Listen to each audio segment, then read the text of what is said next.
Hello everybody, welcome back to another episode of The Casual Criminalist. I, as always, am your host, Simon Wamsey, one of my writers. In this case, Arnaldo writes me a script. This one, I looked up the pronunciation before because it's set in France. So look, there's going to be a lot of French stuff, and I'm going to try my best. Look, this is called the Remand Affair, but I looked it up and it's actually pronounced the Remand Affair. So I'm going to do my best to get it right. With French, it's like if it's spelled R-O-M-A-N-D.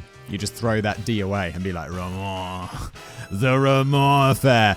And we should stop making fun of it because it's the slaying of 3 generations. So it's going to be, it's going to be death, isn't it? Anyway, let's jump in. The format here is I've never read this before. It's all new to me. We're going to explore it together. Let us go.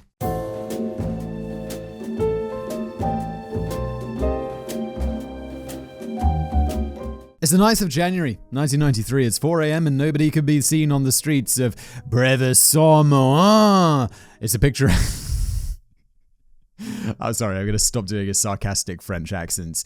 I mean, I can't promise that. I'm sorry. I just can't promise it. A picturesque village in southern France, so close to the Swiss border that Geneva is only 10 kilometers away. Nobody's around except a crew of street cleaners, those 2 frequently unsung heroes who ensure our streets are not Victorian-era hellholes riddled with cholera. And tonight, this crew proves to be heroic in another way. One of them notices smoke coming out of a large house and then the flicker of a flame. Isn't that the family home of the big shot doctor, the one who works for the World Health Organization in Geneva? The cleaners immediately alert the firefighters, who rush to the scene. All the doors and windows are shut, but the brigade smashes their way in. Inside, fire and smoke have now invaded the entire building. Nobody expects to find survivors until a window on the upper floor is flung open. The man in the upstairs bedroom is still alive, and he's managed to drag himself to the window, gasping for air before passing out. The firefighters rush to rescue the man, Dr. Jean-Claude Raymond, who is driven to a nearby hospital. Time for him to be a patient for once. In the meantime, the fire has been tamed. The firefighters survey the scene and find what they feared the most: the carbonized remains of Dr. Raymond's family members laying in their beds. His wife, Florence, the 2 children, Caroline, aged just 7, and Antoine, aged just 5. But Jean-Claude Raymond is not notified immediately as he slipped into a coma.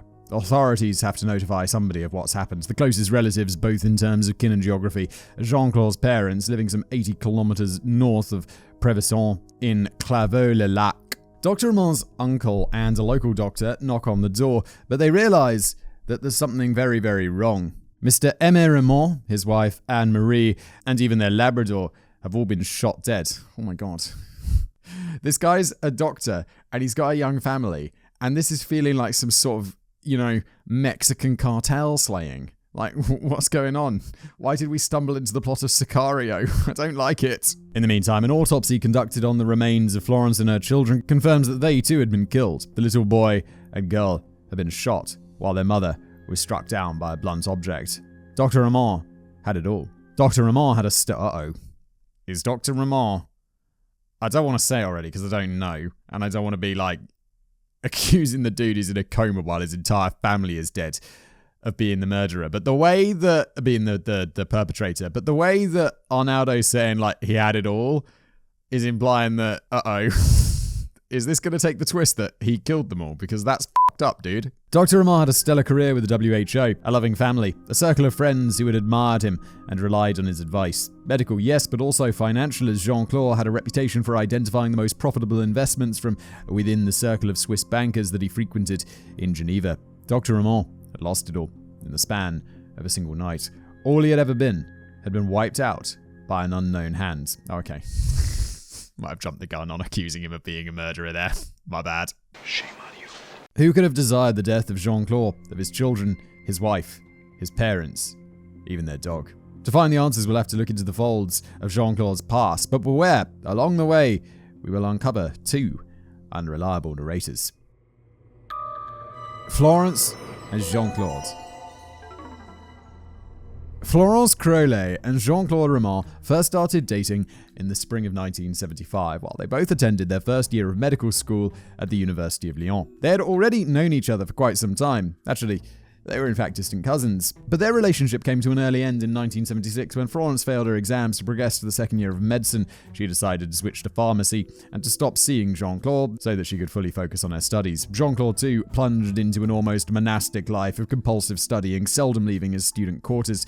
He was always happy, however, to leave a self-confinement to help Florence prepare for her exams. It seems like the young Ramon simply refused being friend-zoned, or cousin-zoned, I should say. They were distant cousins. Give the guy a break. What's the law? Like, you can't marry your cousin anymore. Although that was surprising. What? There's some crazy statistic of like half marriages in history were between cousins, which to like our modern sensibilities is like, what? What are you talking about? But like, if they're distant cousins, that's got to be like third or fourth removed. You don't know who those people are. You could just stumble across those people, and it would be really hard to figure that out because you don't often talk about your great grandparents, do you? You'd do one of those MyHeritage things, which is a sponsor. You'd be like, uh-oh, that name looks familiar. That's my girlfriend's surname. And then you'll be like, oh God, oh no. Months of relentless badgering paid off, and the two became a permanent couple.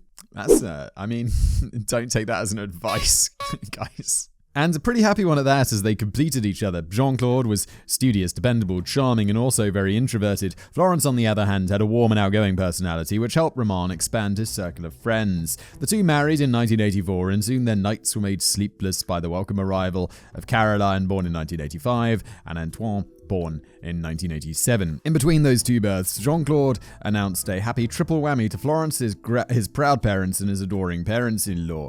In 1986, he had finally fully graduated as a doctor in medicine. Not only that, he had been immediately hired at the Lyon offices of INSERM, the French National Institute of Health and Medical Research. And that INSERM position got him another, even better job at the WHO offices in Geneva. Every day, Jean-Claude would drive across the border with Switzerland and enter the impressive headquarters of the organization. When he returned home at night, he seldom spoke about his job to relatives and friends. Even Florence knew very little about it. She only knew that Jean-Claude conducted high-level medical research, of which the details were confidential and probably too boring to discuss, or probably so interesting that he can't discuss them. I mean, I can't imagine there's a lot of work that the WHO does that is like fully, obviously they're dealing with medical records, so it's like low-level confidentiality of like, people's personal details and stuff. But I don't imagine they're like working on super viruses and stuff, are they? Is that what the WHO do? They do like global health policy.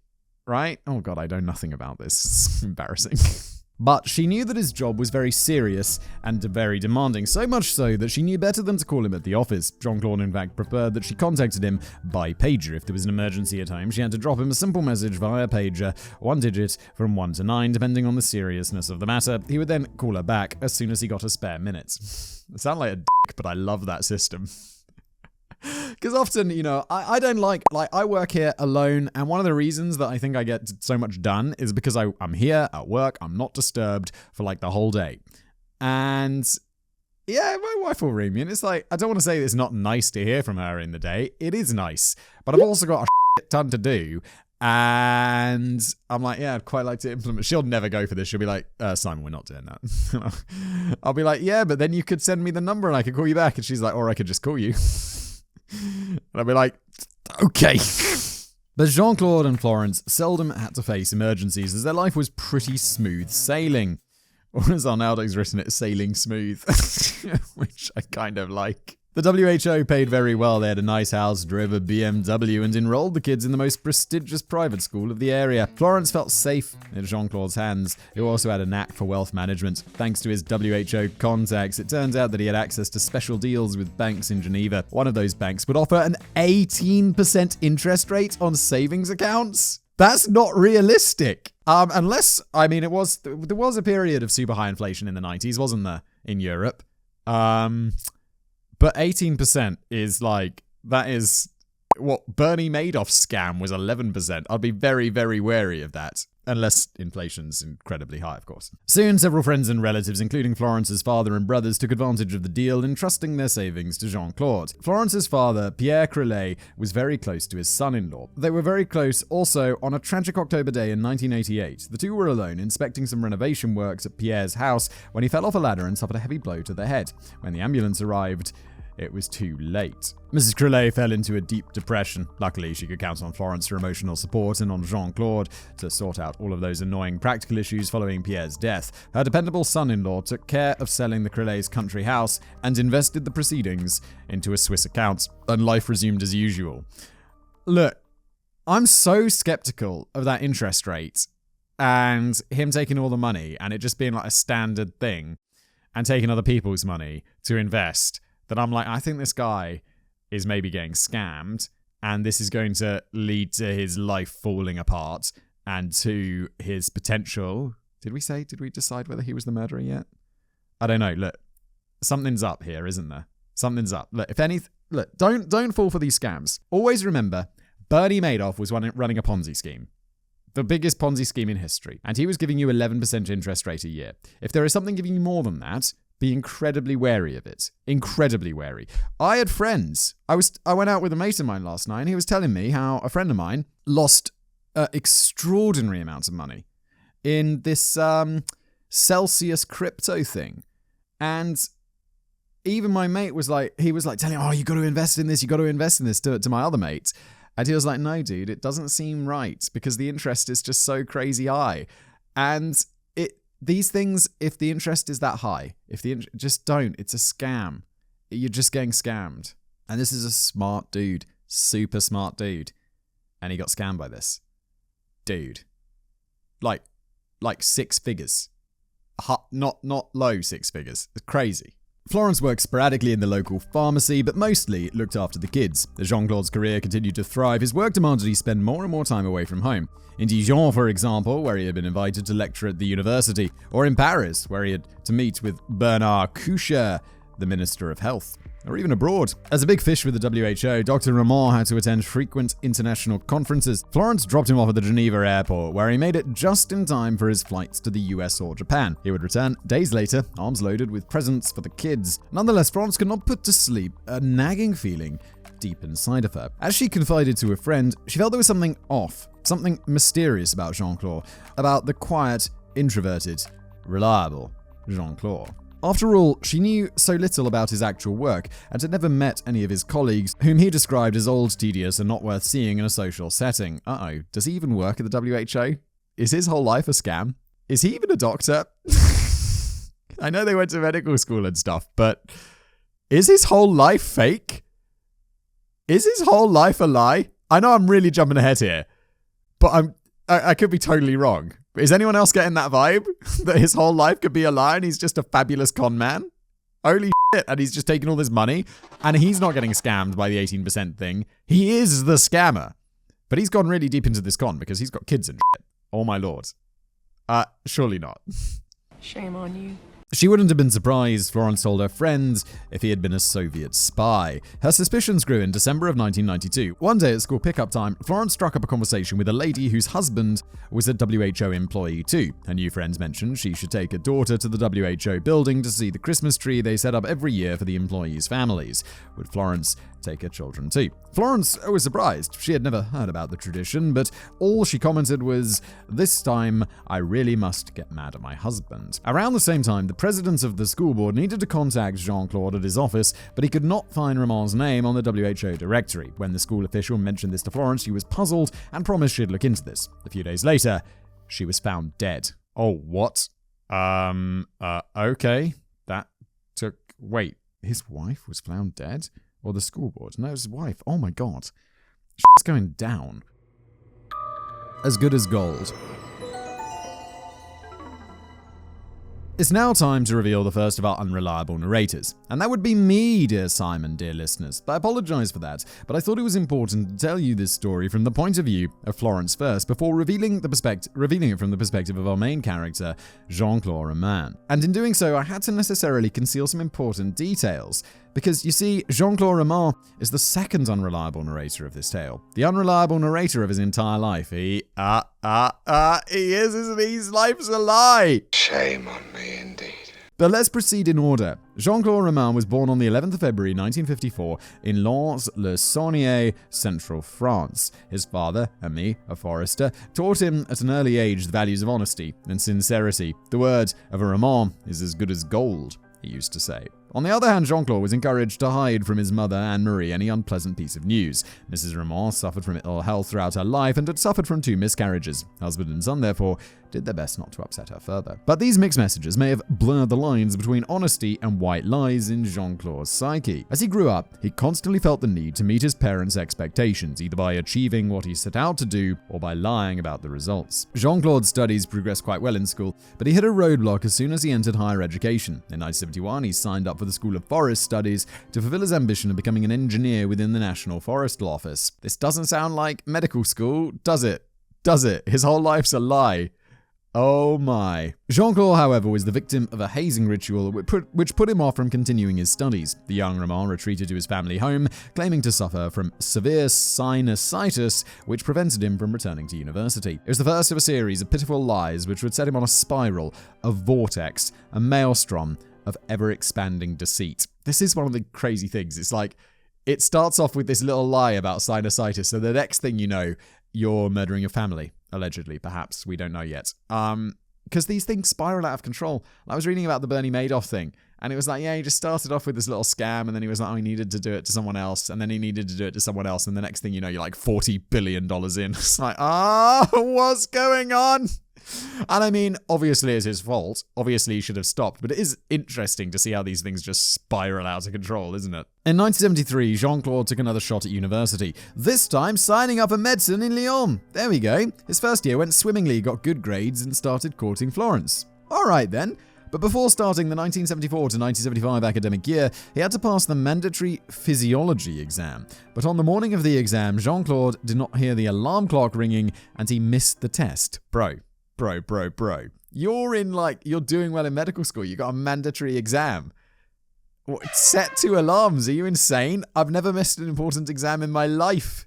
And I've had many exams because they're important.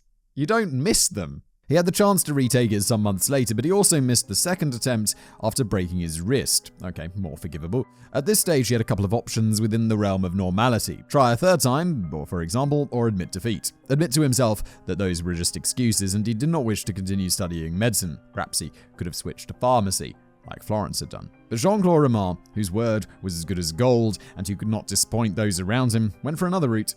He lied. He told friends and family that he'd nailed the exam, as he later declared, I prepared to run away rather than sitting the exam. This is when the farce started. I never thought I could take it so far. That's the thing. It spirals out of control. Because you just tell one little lie and then you're like, oh God. Someone else, how did that exam go? Yeah, it went good. Should we talk about something else? And they're like, no, tell me more. You're like, oh God.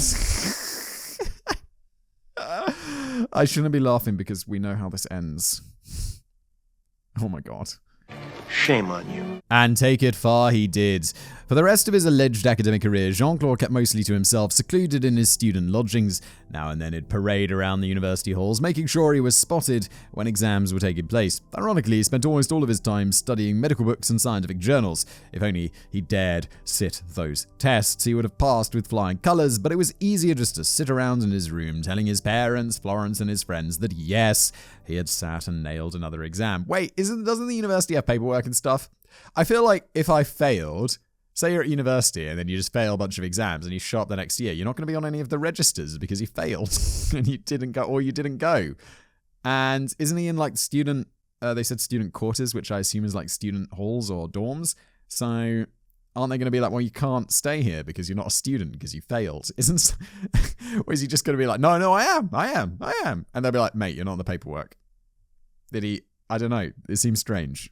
Nobody took much notice of Jean-Claude's strange behavioral patterns, except for one of his friends, Luc l'Admiral. But Luc was not suspicious. He was simply concerned after noticing just one too many absences. In December 1974, Luc confronted Jean-Claude, asking, is everything all right? This could have been a chance to come clean, at least with the trusted friends, but Ramon upped the ante with another huge fib. No, everything was not all right. He told Luc He had just been diagnosed with a type of lymphoma, a cancer of the lymphatic system. Bro, that was just unprompted. Why are you doing this? You already got into all of this trouble and you're like, oh, I'm so deep with my lies. Why start a whole nother lie story? No! The further piece of fiction allows Jean-Claude to justify his reclusiveness and his absence from lectures while inspiring compassion in those around him. Interestingly, he only shared news about his illness with a handful of friends, but never with Florence nor with his parents. As years wore on, Jean-Claude approached the supposed date of his graduation toward the end of 1986. Now he had to face a major hurdle. His thesis. French students are expected to write a lengthy dissertation, which is then discussed in an oral examination in front of the faculty. Family and friends are traditionally in attendance. Ramon managed to evade this step by claiming that he obtained an internship at the INSERM in Lyon. This was his first post as a medical researcher, remember? Back like in chapter 1 or whatever. It was, most of all, a prestigious position, which according to him did not require him to complete a thesis. I can understand how his parents may have bought it, with them coming from a different generation and all that, but I cannot comprehend how Florence, a pharmacy graduate, and Luke, a medical student, could fall for that load of crap. But apparently they did. I didn't have to write a thesis because you could do this thing. It was this weird rule. And I hate writing long form shit. And you could just take 2 extra modules. And I'm pretty good at exams. Like I'm much better at performing like under pressure and memorizing stuff than I am about like actual deep thought about stuff because I have a small brain. And so I just took 2 extra modules in my final year of university and just did that instead of writing a thesis, which was a lot more tolerable, in my opinion. Some other people wrote theses, and they were talking about them for ages, and I was like, no, I'm just taking 2 extra subjects. And I was pretty happy with that, to be honest. Not everybody was so trusting, however. The head of the administrative section at Lyon University noticed some irregularities in Jean-Claude Ramon's records. She noticed how this student had signed up repeatedly for the second year of medicine, but had never sat a single exam. When toxic fiction slowly corrodes truth, that's exactly who you need to restore order: the head of an administrative section. She summoned Jean-Claude for a frank discussion in her office, to which Jean-Claude responded by doing what he did best. He fled. He simply ignored the invite and vanished, never to return to the university again. And why should he, after all? He was about to start a shining new career at the World Health Organization. Doctor Who? So, from the perspective of Florence, every day Dr. Jean-Claude Ramon drove to the WHO, I'm going to say WHO at some point, aren't I? WHO HQ in Geneva, did his research, and then could return home completely knackered. And every month he would receive a healthy paycheck. And Ramon did enter the WHO offices, but he did so with a visitor pass, and he spent his days hanging out in the areas open to the public. He sat at the cafeteria, consulted medical journals in the library, accessed the post office and the bank inside the building. You just wander into the WHO and eat in their cafeteria? That seems a bit weird. Maybe this is back in the day. I imagine now they're like, yeah, you can't, security. On other occasions he would drive, although I'm like, who? I mean, I get like terrorism and it's like striking at the heart of Western institutions or whatever. I don't know. I don't get it. But I feel like striking at the heart of the WHO would be like, what does the WHO do? Oh, it's just full of doctors trying to save lives around the world. F them. I don't know. How did we get on this long tangent? It probably is. You could probably still go walk into the cafeteria because it's the WHO, not like the NSA or some shit. On other occasions, he would just drive aimlessly around Geneva, sometimes stopping in service stations to read scientific literature or just take a nap. When the weather allowed for it, he took endless walks in the woodlands, straddling the Franco-Swiss border. He's just saying he's going off to work and he's living a life of leisure, reading magazines, eating in a cafeteria, and taking long walks. Sounds kind of nice.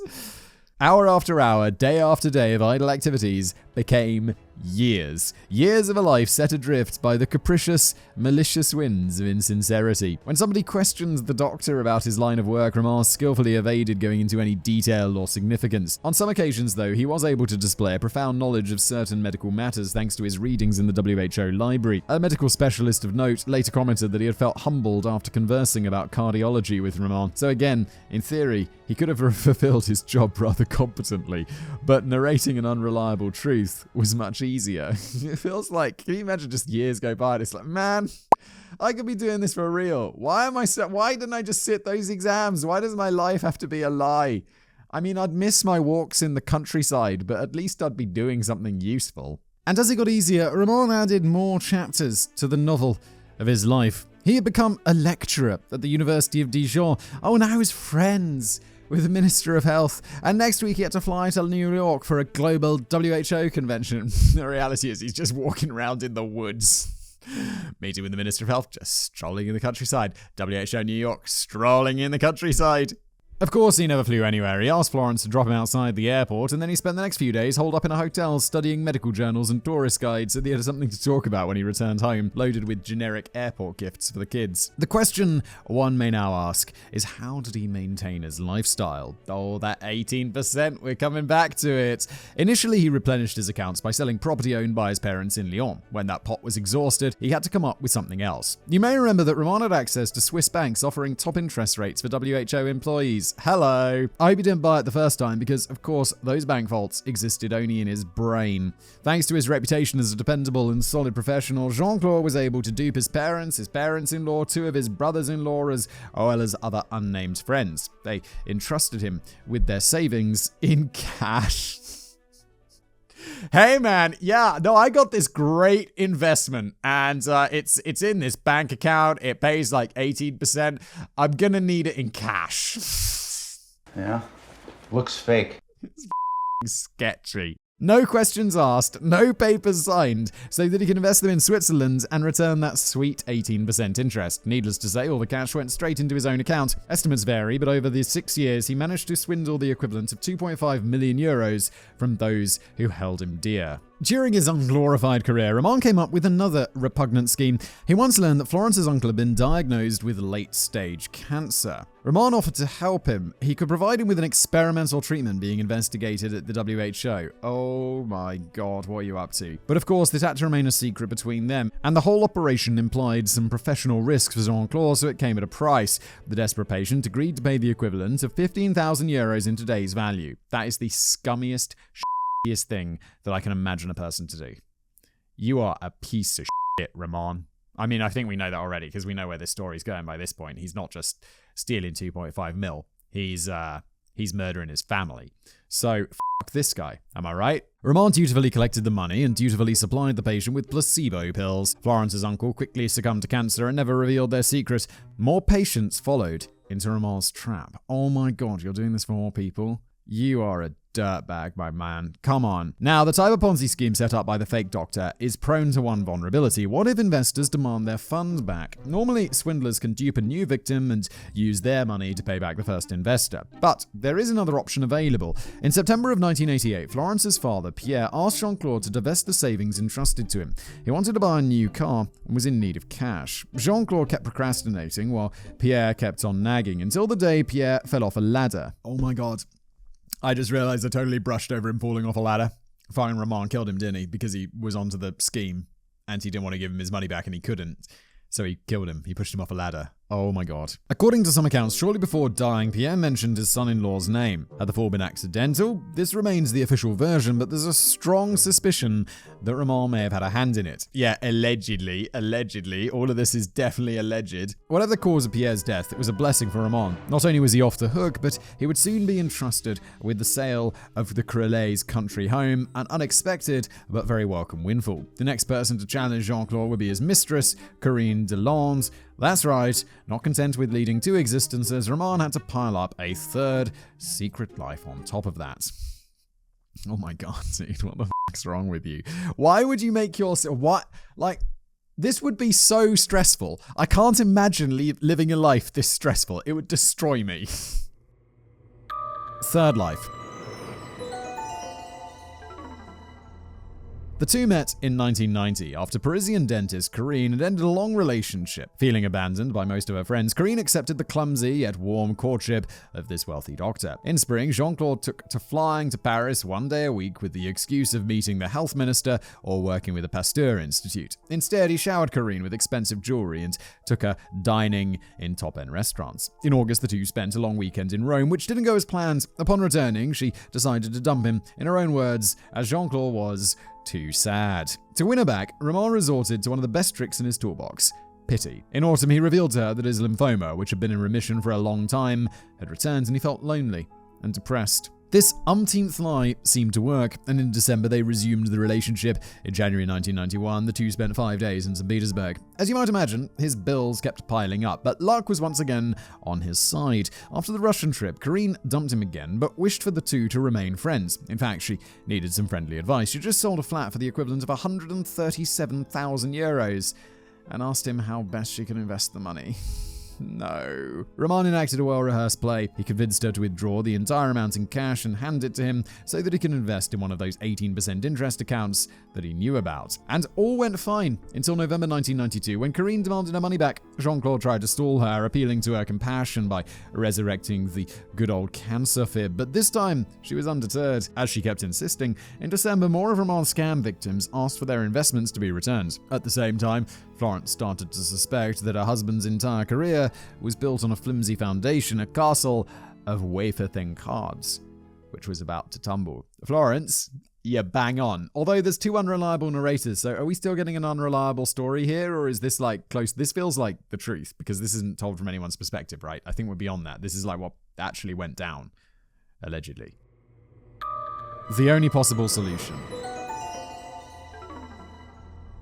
The 8th of January 1993 was a Friday. Dr. Roman returned home after a supposed busy day of hard work. As usual, he was welcomed warmly by his family. That day, Jean-Claude had received word from his mother. The bank had notified her that her account was 40,000 francs overdrawn, about 9,000 euros in today's money. It was an account she shared with her son, another pot he had thoroughly drained. This may have been the last signal that the game was up. There was nowhere else to hide, no more victims to fleece. It may have been the right occasion to come clean, but that's something that Roman just couldn't do. Yeah, dude. I mean, he's going to find out. They're all going to find out that he was lying about his career. He's lying about everything.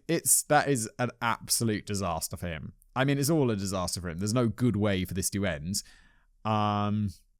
Yeah, but as we know, it ends in a particularly bad way. There was only one solution in his warped mind. He reassured his mother that he'd speak to the bank and sort everything out. Later that evening, it was time for Miss Crellet to call her daughter Florence. The elderly lady poured on her daughter all the grief deriving from her lonely life as a widow. When Florence hung up, she burst into tears. As the good husband that he had been so far, Jean-Claude hugged her to comfort her. This would be their last embrace, as the adversary was about to burst into the open. An adversary within him. An adversary who believed that death was better than confessing the truth, better than confronting the disappointment of those who loved him. After putting the kids to bed, Roman waited for Florence to fall asleep too. He then went to the kitchen to fetch a rolling pin. He returned to the marital bedroom and struck Florence on the back of the head. Once more, and once more, until she surely wouldn't wake up. The morning after, as every Saturday, Caroline and Antoine waited for Mum to prepare their breakfast. Their father calmly announced that Mum was still sleeping and he would cook breakfast for once. After a nice meal, the three sprawled on the sofa to watch a cartoon on the TV. The three little pigs. Caroline huddled next to her dad, but he looked worried. Her father, the doctor, said that she looked ill and she would have a temperature. He took her upstairs and asked her to lay in bed where he fletched the thermometer. When he returned, Roman asked Caroline to lie face down, a place of... Oh, Jesus Christ. So he murders his kids. I don't want to go into the details of that, thank you very much. Roman's work was not yet complete. He climbed into his car and drove 80 kilometers north to Clairvaux-le-Lac, where his parents, Ami and Anne-Marie, lived. He had packed the rifle.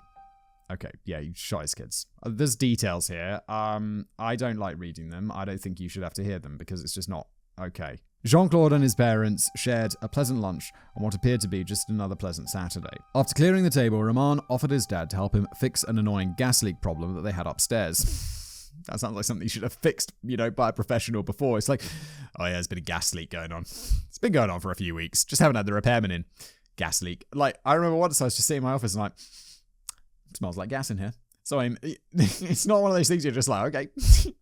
I immediately call the gas company and they send like a guy really fast and he's like, oh yeah, this pipe's leaking a little bit, the one that goes into your boiler. And I'm like, holy can you fix it? And he's like, yeah, of course, I'll fix it right now because this is an emergency. He had somehow managed to plant his rifle upstairs unnoticed. While Ami was looking for the exact spot of the leak, Roman retrieved the weapon and pointed it at his father's back. Downstairs, Anne-Marie heard a shot and raced to the upper floor. Upon seeing her son clutching a rifle, she asked, Jean-Claude, what's going on? And a shot was his answer. Roman then felled the last occupant of the house, his parents' Labrador, who was whimpering next to the bodies of his beloved humans. Later, Roman would later declare, I thought Caroline wanted to keep him.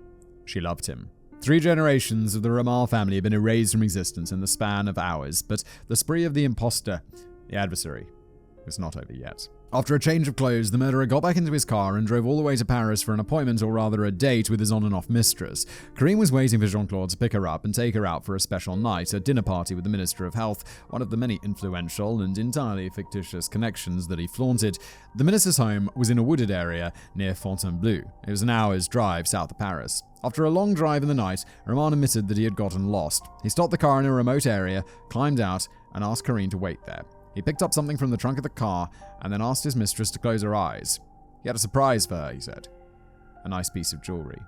Corinne felt uneasy. She knew something was wrong, but she complied nonetheless. As she waited for a gold necklace to clasp around her neck, she instead felt a spray of gas to her face, followed by an electric shock to her stomach. Roman had attacked her, trying to stun her first with tear gas and then a taser. When both methods failed to work, he tried to strangle her, but Corinne put up fierce resistance, and the two ended up grappling on the ground. After a prolonged fight, Roman gave up and he apologized for his behavior. He begged Corinne to forgive him. He had not meant to hurt her. He was being treated for lymphoma, and his therapy's side effects had caused him to experience outbursts of violence. Surprisingly, Corinne bought the whole story. Dude. When Roman drove her back home, she promised not to tell anybody about the whole puzzling yet terrifying experience. After dropping off Corinne, Roman drove south the entire night. The next morning, Sunday, he was back in his home in Prévessins-Moens. Jean-Claude spent a quiet day at home with his dead family, reading the papers and watching TV. You fucking psycho. What the fuck? In the afternoon, he phoned Corinne to make sure that she had kept her promise not to talk about the attack. She reassured him that she hadn't, but urged him to seek professional help to treat his violent episodes. Well, that loose end was sorted. It was now time to sort out all the other ends. At 3 a.m. the following morning, Roman closed all doors and windows and doused the bodies of his wife and children in gasoline. He poured more flammable liquid over the stairs in the attic. Next, he retrieved some Nembutal, a powerful sleeping pill that had been sitting in his medicine cabinet for 10 years. He swallowed an excessive dose, lit a fire, and then laid in bed next to his wife. Flames crept up the Roman's house and soon were visible from outside. That's when the street cleaners noticed the inferno and called the firefighters. The only possible outcome. While Jean-Claude Roman lay in a coma, the gendarmerie had realized that 5 members of his family had been murdered. The officers searched his BMW and found a handwritten note. It said, "A banal accident and an injustice can cause madness. I'm sorry." The cryptic message read almost like a confession, which piqued the interest of the leading investigator, Colonel Impini. On the 11th of January, Impini was notified by the coroner that Roman's children and parents had all been killed by the same caliber .22 rifle. By checking Roman's movements, the colonel learned that on the 5th of January, he had bought a box of shells and a silencer compatible with the .22 rifle. Not only that, he had also purchased a taser and a canister of tear gas. Back in Paris, when Corinne learned that the gendarmerie was investigating Roman, she finally decided to inform officers of the botched attempt on her life.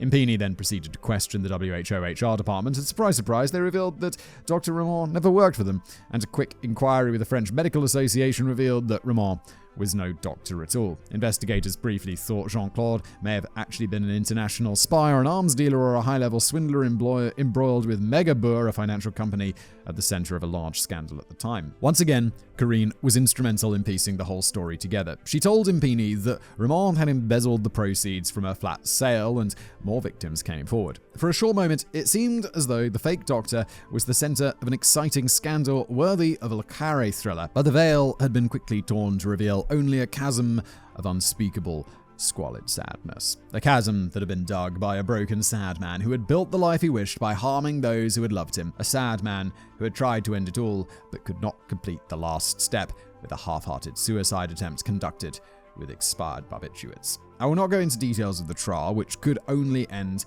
in one way for Roman: a life sentence with a minimum of 22 years to be served in prison.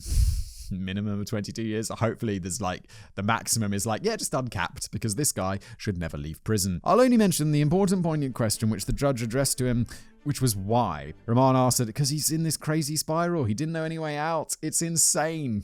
And he's it's so crazy. He just got so deep.